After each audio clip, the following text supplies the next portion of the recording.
Hello అండి. మా ఇంట్లో అయితే ఈరోజు ఎన్ని వెరైటీ ఆఫ్ దోశలు వేస్తానో మీకు చూపిస్తాను, వచ్చేయండి. మా ఇంట్లో దోశ అంటే చాలా ఇష్టం అందరికీ. ఫస్ట్ అయితే ఒక ప్లెయిన్ దోశ వేస్తాను, ఎందుకంటే ఇది ఫస్ట్ దోశ కాబట్టి సరిగా రాదు కాబట్టి. నెక్స్ట్ వచ్చి ఆయన గారికి వేసుకునే దోశ. ఆయనకైతే ఆనియన్స్ క్యారెట్తో వేస్తాను. ఆయన ఎక్కువగా వెజిటేబుల్స్తోనే తింటారు కాబట్టి ఆయన గారి దోశ రెడీ అయిపోయింది. నెక్స్ట్ వచ్చేసి మా అబ్బాయి గారి దోశ. అబ్బాయి గారి దోశ అంటే మా పిల్లలకి ఎగ్ దోశ అంటే భలే ఇష్టం అండి. అందుకని వాళ్ళకి ఎప్పుడు చూసినా నేను ఎగ్ దోశని ట్రై చేస్తాను. ఇదండి మా ఇంట్లో దోశల చరిత్ర. ఫైనలీ నేనేం తింటానో తెలుసా? స్టార్టింగ్లో విరిగిపోయిందే రాని రాని దోశ. ఆ దోశ ఇండియన్ మమ్మీస్ కాబట్టి మనమైతే అదే తినాలి. ఇంకా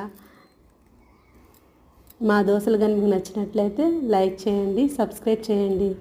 థ్యాంక్ యూ ఫర్ వాచింగ్.